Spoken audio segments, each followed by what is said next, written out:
साथियों नमस्कार, मेरा नाम रवि कुमार है और आप देख रहे हैं राष्ट्रधर्मा की खास पेशकश रिपोर्टर यूपी वाला।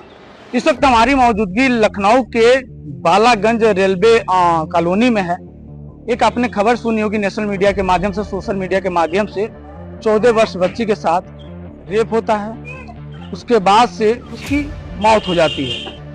वो जो जिस परिवार में वो काम करती थी, सफाई दफाई की, खाना वाना के काम करती थी, उस घर की नौकर थी, उस घर के जो मालिक हैं उस परिवार के पास, बिटिया के परिवार के पास फोन करते हैं और कहते हैं कि आपकी बिटिया फांसी लगा ली है। उसके बाद से इस परिवार के सदस्य वहाँ जाते हैं तो ये देखते हैं कि वो बिटिया एक बेड पे लेटी हुई है और वहाँ के जो मालकिन है उसके सीने पे जोर से मार रही हैं। जब इस परिवार के सदस्य उनसे सवाल किया कि आप ऐसा क्यों कर रही हैं, उनका कहना यह है कि मैं चेक कर रही हूँ कि उनकी जो अपनी बेटी है वो जिंदा है या मर चुकी है। उसके बाद ये मामला है क्या, मैं लोगों से बातचीत करता हूँ, समझता हूँ। पूरे परिवार के लोग यहाँ पे मौजूद हैं। आप ही पूरी बात बताइए।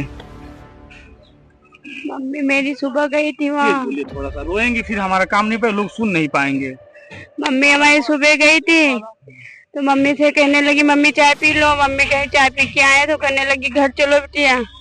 तो वो बोलने लगी अभी आ रहे हैं ऊपर, हम थोड़ा सा काम कर लें फिर आ रहे हैं। मम्मी यहाँ पर घर पहुंची है, बस हमने वहाँ फोन लगाया तो कहने लगी आपकी बहन फांसी लगा ली, लेकिन फांसी उनने नहीं लगाई है, उसको जबरदस्ती कुछ करा गया है, फिर उसको मार दिया गया है। आपको अपने बहन पे विश्वास है कि वो फांसी नहीं लगा सकती थी? बहुत मजबूत लड़की थी वो। बहुत मजबूत लड़की थी, फांसी नहीं लगा सकती है। फांसी नहीं लगाया उनने, फांसी नहीं लगाया है, उन लोगों ने मारा है। क्योंकि फांसी लगाया तो कुछ भी निशान वहाँ फांसी का था ही नहीं, कुछ नहीं, ना फंदा ना कुछ भी नहीं था। हम लोग गए हैं तो बेड पे लेटी हुई पड़ी हुई थी। आइए कुछ लोगों से और बातचीत करते हैं। परिवार हैं, भावुक हो चुके हैं लोग, लेकिन अब भावुक होना जायज भी है क्योंकि परिवार की बेटी और बहन गई हुई है। सर पूरी डिटेल बताइए आप, आपका क्या नाम है, बेटी आपकी क्या लगती है और क्या क्या हुआ आपके सामने? मैं इस परिवार को कम से कम नहीं तो 15-20 साल से जानता हूँ मैं इस परिवार को, और वो बच्ची हमारे सामने में पली बड़ी है, बड़ी हुई है, और वो बहुत चंचल थी और जवाब देने में एकदम पीछे नहीं हटती थी। जो भी बात होती थी सत्य बोल देती थी वो। और ये लोग वहाँ पे काम करने के लिए उसको घर में रखा हुआ था। उसके बाद में अचानक से इन लोगों के पास में ये खबर वो लोग देते हैं कि ये लड़की ने फांसी लगा लिया, जो बिल्कुल सत्य नहीं है। वो लड़की किसी भी एंगल से वो फांसी नहीं लगा सकती। जो इतनी बोल्ड लड़की हो और गांव देहात की रहने के बाद वो इतनी बोल्ड लड़की हो, वो कैसे फांसी लगा सकती है, ये समझ से परे है। दूसरी बात ये कि उसका सिर्फ उसको मारा ही नहीं है, murder plus rape plus murder है उसका। जो पुलिस भी सहयोग नहीं कर रही है इन लोगों का। ये लोग बेचारे बेबस हैं। हर तरफ ये लोग अपने स्तर से ये लोग जा रहे हैं, बातचीत कर रहे हैं, कहीं पे कोई सुनवाई नहीं है इनकी। ये सरकार कहती है कि बेटी पढ़ाओ बेटी बचाओ, लेकिन ना तो पढ़ाई है ना बेटी बच रही है। जहां देखिए वहां, जिस डिस्ट्रिक्ट में देखिए, जिस 2-4 चौराहे के बाद में आप चले जाइए, महीने भर में आपको एक ना एक रिपोर्ट इस टाइप की मिल जाएगी।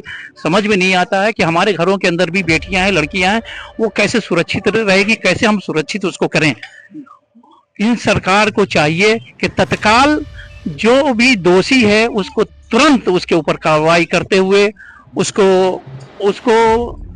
जो भी सजा है, जो भी हमारे प्रावधान के अंदर उसमें सजा है, उस सजा के तहत उसको वहां तक के पहुंचाए, ताकि उस बच्ची को शांति मिले और इनके घर वाले को भी कुछ शांति हो जी। लेकिन आपको न्यायालय पे भरोसा है कि बिल्कुल न्याय मिलेगा? न्यायालय तक के अगर पूरा प्रक्रिया न्यायालय तक के अगर जाएगा तब तो हम भरोसा कर सकते हैं ना।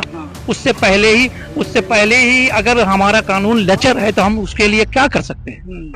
हमारा कानून तो सब कुछ है हमारे लिए, लेकिन वो कानून हम तक लागू कब होता है? जब हमारे ऊपर कोई चीज अगर थोप दिया जाता है तब हमारे ऊपर वो चीज लागू होता है। अगर कोई दूसरा जो करता है तो वो पूरी तरह से, आप देख लीजिए यहाँ पे लोग घूम रहे हैं, सब कुछ कर रहा है, कोई कार्रवाई नहीं है, जबकि कार्रवाई होना चाहिए था उसके ऊपर। जब तक के कार्रवाई नहीं करेंगे उस वक्त तक के ये अपराध बढ़ता ही जाएगा। जो बिटिया हैं उनके भाई हैं, मैं उनसे बातचीत करता हूं। आप क्या क्या देखे, क्या क्या आपको समझ में आया कि हमारी बहन के साथ क्या क्या हुआ है वहाँ पे? सर जब मैं वहाँ पे पहुंचा उनके घर में तो हमारी बहन बिस्तर पे लेटी हुई थी जी। उसको कहीं से फांसी का कोई निशान ही नहीं लग रहा था, उसका गला घोट के मारा गया था, पैरों पे निशान थे, लाल लाल निशान पड़े थे। रेप की भी बात सुनी जा रही है, जी। क्या सच में ऐसा रेप हुआ था? कुछ जानकारी है कुछ? मुझे ऐसा ही लग रहा है कि रेप ही हुआ है, और इसमें अकेला हो ही नहीं सकता क्योंकि पैरों पे भी निशान थे, गले में भी निशान था, तो अकेले की कोई बस की बात नहीं है। और भी लोग हो सकते हैं उनके घर में, या कोई बाहर का भी हो सकता है, हम कंफर्म नहीं बता सकते हैं जी। ये उस बिटिया के भाई हैं जो अपनी बात बता रहे हैं कि हमको ऐसा उम्मीद है कि हमारे बहन के साथ पहले रेप हुआ है, क्योंकि शरीर में इतनी जगह दाग थे, पैरों में दाग थे, हाथों में दाग थे, गर्दन में इसी तरीके से दाग थे, इस एंगल से दाग थे कि ये मानना बहुत मुश्किल काम है कि हमारी बहन, हमारी बेटी फांसी लगाई। इनका साफ साफ कहना है कि उस परिवार के लोग हमारे बहन के साथ पहले रेप किए हैं, उसके बाद से वो उसका हत्या किए हैं। सच्चाई क्या है विचाराधीन है, जांच पड़ताल चल रही है। जांच होने के बाद एक उम्मीद है कि उच्च न्यायालय या न्यायालय के द्वारा कि हमारे बहन को, हमारे परिवार को न्याय मिलेगा।